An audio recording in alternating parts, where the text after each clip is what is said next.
Look, you're probably on the grid too much. Let me give you some tips.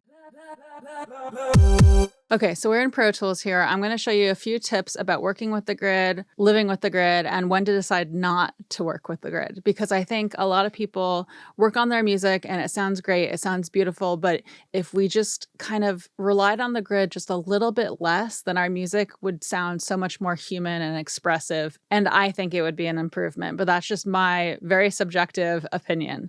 So let's dig into it. All right, so first of all, I'm in this YouTube example session. I just have some splice samples that I've layered. It's just 3 samples. I think they're basically unedited. I might have set them to the tempo, so they're all the same tempo, but I think that was pretty much it. I'm not even sure if I did that. So let me just play them so you can hear what I have so far. That's basically it. So what I want to talk about today is working with the grid. So sometimes existing a little bit ahead of the grid, a little behind the grid, giving things a little bit more swing and feel and vibe and making things feel a little bit more human. Because I see people a lot of the time, they'll take like a single sample, for example, a snare sample. Maybe I'll use that as my example for today.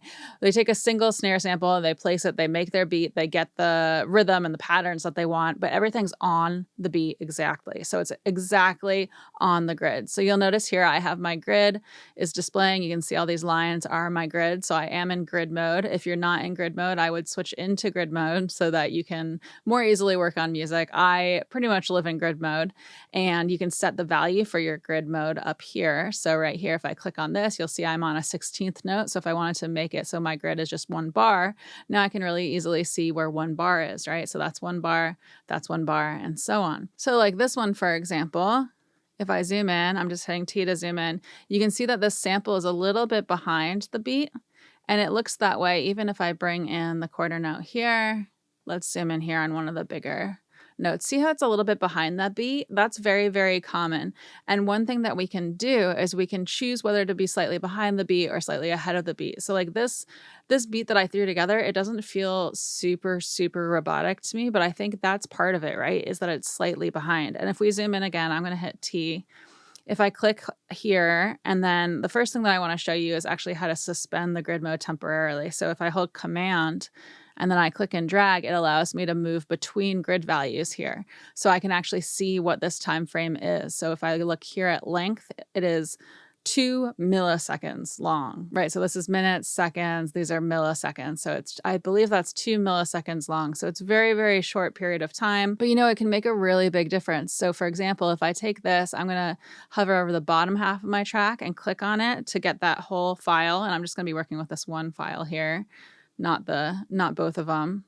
And if I go, let's find another spot where it's so it's near the grid line, but we have a bigger note here that we can view. So if I click on the bottom half to get that whole clip, and then if I hold Command and then click and drag, I can move this without having to jump something to the grid line. And I can, for example, put everything so it's more on the grid. So let's zoom out and let's listen to it now.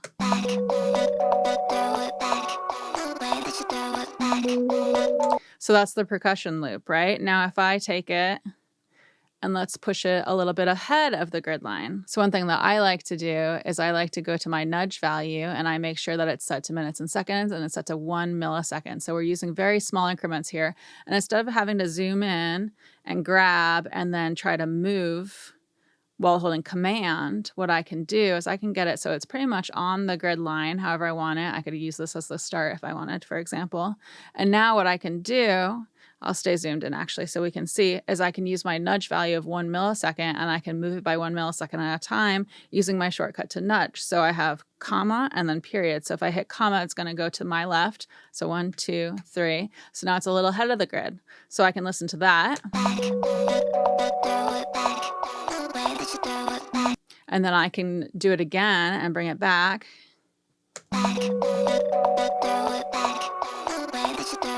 Hear how it sounds a little more laid back, right? So then if I do it again, 1, 2, 3.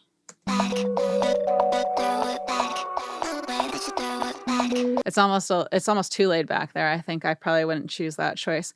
But for example, one thing that you can do is you can do stuff like this, and you can, for example, during the chorus, you can move everything forward by a few milliseconds, and it's gonna help build that energy, make it feel like everything has it's a little more eager and ready to go, and it's a little bit, it just feels a little more jacked up. I don't know how to explain it. So if I click here, I'll show you again. So 1, 2, 3, 1, 2, 3. Maybe I'll do 4 for fun and hear the difference here. It might be a little too much.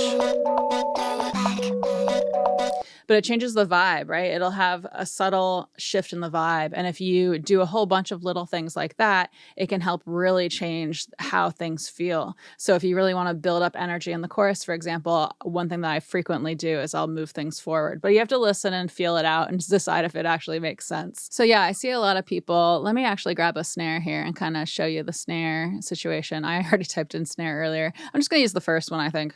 So let's just drag this into place. And now I have a single snare. Let's bring it down a little bit and bring this down a little bit too.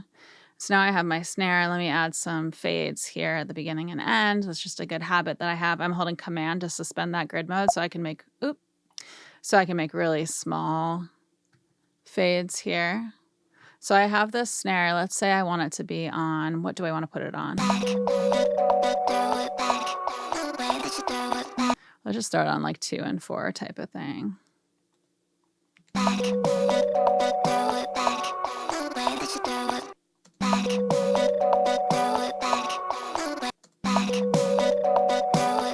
So there's our snare. Maybe I'll bring it up a little more. So for example, let me duplicate this. I'm just Command D'ing over the whole thing. So now every time I have a snare, it's exactly on the grid. The very beginning of the sound is exactly on the grid. If I wanted to move it just manually, it would snap it to the grid, right? But if I want to kind of shift it ever so slightly, I can hold Command and shift it forward slightly.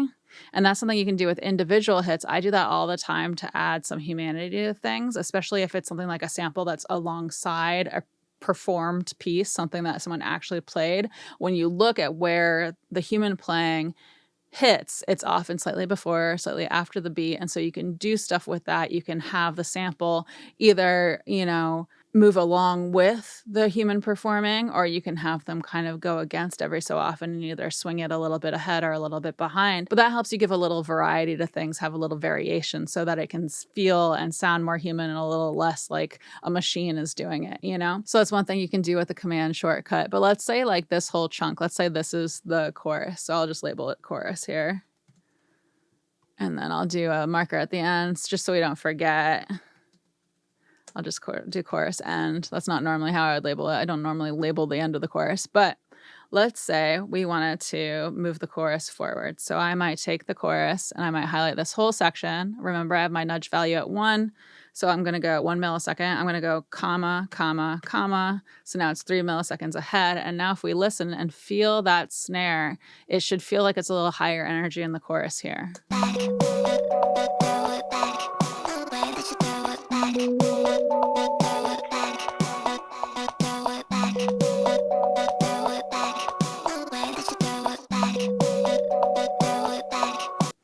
So hopefully you felt that little bit of an energy shift. So if you mess with things like this, you can really help shift the energy from section to section within your song. So again, today is a bit of a shorty video, but the idea is I love the grid. I work on the grid all the time. I do recommend living in the grid. I love working in the grid.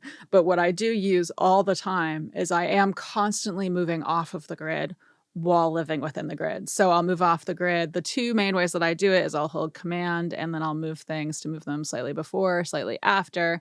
And I will also use that nudge shortcut. So I'll set my nudge value here.